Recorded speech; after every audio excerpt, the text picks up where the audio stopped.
Hello friends, welcome to MK knowledge and awareness.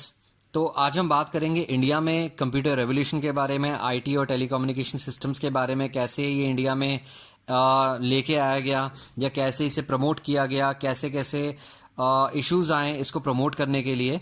तो चलिए सबसे पहले जानते हैं इस बारे में कि कौन से लीडर ने इस जो सर्विस को या हम कह सकते हैं टेक्नोलॉजी को इंडिया में प्रमोट किया, इंडिया में लेके आए। हम बात कर रहे हैं राजीव गांधी जी के बारे में, जो इंडिया के प्राइम मिनिस्टर रह चुके हैं 1984 से 1990 तक। और इस रेवोल्यूशन को वही लेके आए थे और हम इसीलिए उन्हें इस रेवोल्यूशन का फादर भी कहते हैं। That is called father of IT and telecom revolution in India. तो अगर हम बात करें 1984, 1985, ये ऐसे कुछ ईयर्स थे जिसमें इंडिया में अनएम्प्लॉयमेंट थी। बहुत सारे लोग अनएम्प्लॉयमेंट की वजह से जो है क्रिमिनल एक्टिविटीज़ में इन्वॉल्व भी हो रहे थे। और जिस टाइम पे टेक्नोलॉजी लेके आई गई उसके बाद बहुत सारे चेंजेस हमें देखने को मिले, जैसे कि इस टेक्नोलॉजी का यूज़ रेलवे सिस्टम्स पे, एयर टिकट्स पे, ऑफिस में किया जाने लगा, लोगों को एम्प्लॉयमेंट मिलने लगा। इसके बाद इसके जो है कंप्यूटर कोर्सेज जो है स्टार्ट हुए। आईटी का एक रेवोल्यूशन सा इंडिया में उस टाइम पे चल पड़ा था। तो चलिए हम बात करते हैं आगे इस बारे में। अब अगर हम बात करें कि किस ईयर में ये रेवोल्यूशन स्टार्ट हुआ था, तो 1984 में राजीव गांधी जो हैं प्राइम मिनिस्टर बने थे। उनकी मदर श्री इंदिरा गांधी जी, जिनकी डेथ के बाद उन्हें प्राइम मिनिस्टर बनाया गया था, तो 1984 में उन्होंने प्राइम मिनिस्टर की जो है सीट संभाली थी। और उसके बाद ही एक तरीके का रेवोल्यूशन क्रिएट किया गया।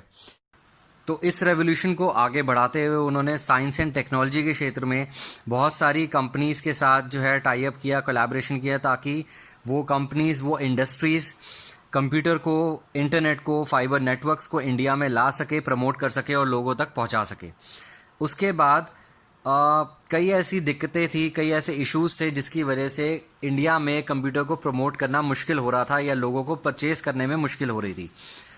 अब राजीव गांधी जी ने एक जो है प्लान बनाया जिसके हिसाब से अगर टैक्सेस और इंपोर्ट ड्यूटीज़ कम होंगी तो ये चीज़ ज़्यादा से ज़्यादा लोगों के पास पहुंच पाएगी, लोग इसे परचेज कर पाएंगे।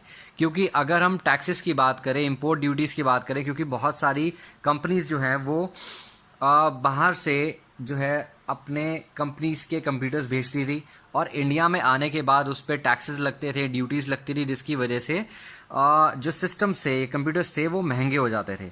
तो इस तरीके के रेवोल्यूशन को और आगे बढ़ाने के लिए इस पे ड्यूटीज़ जो हैं वो कम की गई, इंपोर्ट ड्यूटीज़ कम की गई, टैक्सेस कम किए गए। अब उसके बाद अगर हम बात करें इंडियन रेलवेज़ के बारे में, तो इंडियन रेलवे में एक तरीके से कंप्यूटराइज्ड टिकटिंग सिस्टम जो है स्टार्ट किया गया मॉडर्नाइजेशन के तहत। और आगे और प्रमोट करने के लिए इसे कंप्यूटर सिस्टम्स को इंडिया में ही जो है प्रोडक्शन की जो है मंजूरी मिली, जिसकी वजह से इंडिया में बहुत सारी कंपनीज ने अपने प्लांट्स लगाए, प्रोडक्शन सेंटर्स खोले यहाँ पे। अब 1985 में हार्डवेयर इंडस्ट्री का जो सेल था वो $50 मिलियन से इंक्रीज होकर $300 मिलियन हो गया था। और अगर हम बात करें 1990 की, तो उस टाइम पे इंडिया का जो सॉफ्टवेयर एक्सपोर्ट का जो अमाउंट था, रेवेन्यू था, वो $100 मिलियन का था। और कुछ सॉफ्टवेयर ऐसे थे जो सैटेलाइट के थ्रू राइट्स लेने के बाद डाउनलोड किए जाते थे, जिसकी टोटल वैल्यू थी $300 मिलियन। अब अगर हम बात करें इंडिया के फर्स्ट सुपर कंप्यूटर के बारे में, तो इंडिया का जो फर्स्ट सुपर कंप्यूटर था वो इंडिया में ही बनाया गया था, इंडिया के साइंटिस्ट ने बनाया था। और उस कंप्यूटर का नाम था परम, जो बहुत ही फेमस है। आप सब जानते हैं कि दूरदर्शन में पहला सुपर कंप्यूटर इंस्टॉल किया गया था। और ऐसा नहीं है कि सुपर कंप्यूटर इंस्टॉल करने के लिए या बनाने के लिए पहले किसी और कंट्री को जो है उनसे हेल्प नहीं मांगी। पहले इंडिया ने यूएस से इसके टाई अप के लिए, कोलैबोरेशन के लिए हेल्प मांगी थी, बट यूएस ने इसके बारे में मना कर दिया। देन उसके बाद इंडिया ने रशिया से कोलैबोरेशन के लिए कुछ डील साइन की थी, लेकिन यूएस के प्रेशर के बाद रशिया को भी इससे हाथ खींचना पड़ा।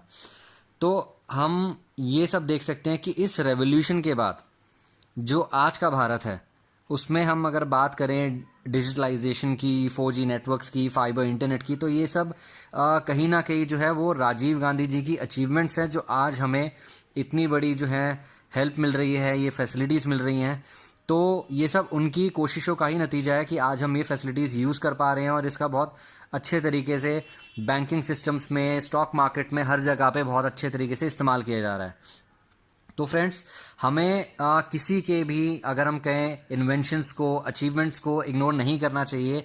It's just because that it was the time of the revolution. तो ये रेवोल्यूशन किया गया और आज इसकी वजह से हम सब जो हैं बहुत अच्छी अच्छी कंपनीज में वर्किंग हैं। हमारे डेली बेसिस के बहुत सारे काम हैं जो इंटरनेट या फाइबर नेट्स के थ्रू होते हैं। तो आज के लिए सिर्फ इतना ही। आई होप आपको ये वीडियो पसंद आई होगी। This is Manish Tahim signing off. Thank you very much.